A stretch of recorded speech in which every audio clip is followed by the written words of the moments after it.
1893 में automobile industry के सबसे पहले गैस पावर्ड मोटर व्हीकल की सेल हुई थी। इसके बाद से ही ऑटोमोबाइल इंडस्ट्री एक बहुत ही फास्ट ग्रोइंग इंडस्ट्री बन गई है।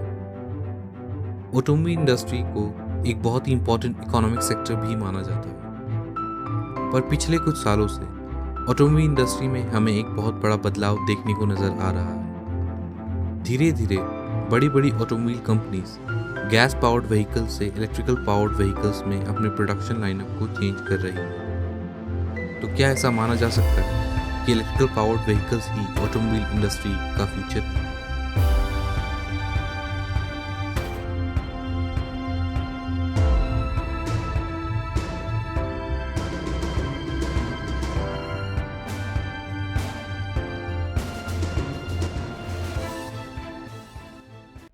इस सवाल का जवाब देने के लिए हमें ऑटोमोबाइल इंडस्ट्री की हिस्ट्री को समझना होगा। ऑटोमोबाइल इंडस्ट्री जब अपने शुरुआती दौर में थी, तब ऑटोमोबाइल मैन्युफैक्चरर्स के पास इंजन डिज़ाइन करने के 3 डिफरेंट ऑप्शंस अवेलेबल थे। पहला था स्टीम पावर्ड इंजन। ये उस ज़माने का सबसे रिलायबल इंजन था। ये उस ज़माने के सबसे पावरफुल मशीन्स को पावर दे रहा था। पर स्टीम इंजन्स के साथ एक बहुत बड़ी प्रॉब्लम थी। स्टीम इंजन्स को स्टार्ट होने के लिए कम से कम 30 से 45 मिनट्स का स्टार्टअप टाइम लगता था और इसे time to time water refuelling की भी ज़रूरत पड़ती थी। इसीलिए स्टीम इंजन्स को कभी एक प्रेफर्ड चॉइस नहीं माना गया था व्हीकल डिज़ाइन के लिए। दूसरा था गैस पावर्ड इंजन। शुरुआत में गैस पावर्ड इंजन्स को भी एक प्रेफर्ड चॉइस नहीं माना जाता था, क्योंकि इन गैस पावर्ड इंजन्स में बहुत ही मैनुअल वर्क की ज़रूरत पड़ती थी और इन्हें स्टार्ट करने के लिए भी एक हैंडशाफ्ट की ज़रूरत पड़ती थी, जो कि इसे कुछ लोगों के लिए बहुत ही हार्ड टू यूज़ इंजन बनाता था। और तीसरा ऑप्शन था इलेक्ट्रिकल पावर्ड इंजन। ये उस समय के लिए लोगों की एक प्रेफर्ड चॉइस थी, क्योंकि ये बहुत ही ईजी टू यूज़ इंजन थी। पर इसके भी कुछ लिमिटेशंस थे। उस समय की बैटरी टेक्नोलॉजी की वजह से इनका रेंज बहुत ही कम हुआ करता था और ये सिटीज़ तक ही ये व्हीकल्स लिमिटेड रह गई थी। इनकी प्राइस रेंज भी एक बहुत बड़ी फैक्टर बन चुकी थी। एक इलेक्ट्रिकल व्हीकल के कंपैरिजन में एक गैस पावर्ड व्हीकल उसके आधे से भी कम दाम में मिल जाती थी। और 1911 में इलेक्ट्रिकल स्टार्टर्स और कुछ टेक्नोलॉजिकल अपग्रेडेशंस के बाद से ही गैस पावर्ड इंजन्स एक प्रेफर्ड चॉइस बन चुकी थी, जनरल पब्लिक के लिए भी, साथ ही साथ ऑटोमोबाइल मैन्युफैक्चरर्स के लिए। पर अब हम फिर इलेक्ट्रिकल पावर्ड इंजन्स की तरफ जा रहे हैं। इसके पीछे बहुत सारे रीजंस हैं, जैसे कि पिछले कुछ सालों में जो टेक्नोलॉजिकल अपग्रेडेशंस हुए हैं, फिर चाहे वो बैटरी टेक्नोलॉजी के हों या इलेक्ट्रिकल मोटर टेक्नोलॉजी। पर इन सब रीजंस में सबसे इंपॉर्टेंट रीजन रहा है पोल्यूशन। पोल्यूशन ने हमेशा से ही ह्यूमैनिटी को इफेक्ट किया है, पर पिछले कुछ सालों से पोल्यूशन का एक डायरेक्ट इम्पैक्ट ह्यूमैनिटी पे देखने को नजर आ रहा है। फिर चाहे वो खराब एयर क्वालिटी इंडेक्स हो या ग्लोबल वार्मिंग के इश्यूज हो।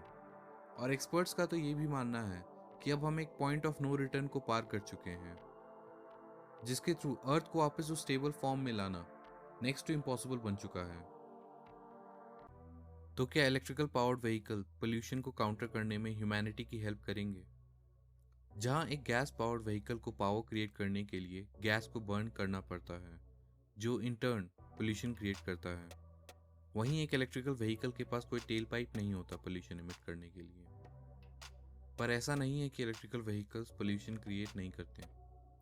एक टिपिकल हाउस होल्ड में एक इलेक्ट्रिकल व्हीकल होम चार्जर पे चार्ज होता है और ये चार्जर होम ग्रिड से कनेक्टेड होता है। अगर हम एक डेवलप्ड कंट्री की भी बात करें, तो उन डेवलप्ड कंट्रीज में भी majority of electrical production fossil fuels पे ही रिलाइड होता है। अगर हम यूएस की ही बात करें, तो यूएस ने 2019 में अकेले ही 4.13 trillion kilowatt hours electricity generate की थी और इस इलेक्ट्रिसिटी को जनरेट करने के लिए 1.72 billion metric ton pollution create हुआ था। अगर हम इसका एक रफ एस्टिमेट लें, तो 1 किलोवाट आवर इलेक्ट्रिसिटी जनरेट करने के लिए रफली 417 ग्राम्स पोल्यूशन क्रिएट हुआ था। अब ऐसा नहीं है कि इलेक्ट्रिकल व्हीकल्स पोल्यूशन फ्री नहीं होते हैं। इलेक्ट्रिकल व्हीकल्स पोल्यूशन फ्री होते हैं अगर इनके अंदर का फ्यूल, जो कि इलेक्ट्रिसिटी है, वो एक पोल्यूशन फ्री इन्वायरमेंट में जनरेट हुई हो। फिर चाहे वो सोलर एनर्जी से जनरेट हो या विंड एनर्जी से जनरेट हो, जो कि इन टर्न पोल्यूशन नहीं क्रिएट करते हैं। तब हम कह सकते हैं कि इलेक्ट्रिकल व्हीकल्स एक पोल्यूशन फ्री व्हीकल हैं। Electrical vehicles rather than a preferred choice एक ऑप्शन की तरह अवेलेबल है ऑटोमोबाइल मैन्युफैक्चरर्स के पास, क्योंकि इलेक्ट्रिकल फ्यूल सेल्स के अल्टरनेटिव्स को अभी भी automobile manufacturers research and development process के लिए टेस्ट कर रही है। इन अल्टरनेटिव्स में हाइड्रोजन फ्यूल सेल्स सबसे टॉप पे हैं और इन पे अभी भी रिसर्च एंड डेवलपमेंट का काम चल रहा है। तो इलेक्ट्रिकल व्हीकल्स को ऑटोमोबाइल इंडस्ट्री का फ्यूचर कहना जस्टिफाइड नहीं होगा अभी के लिए।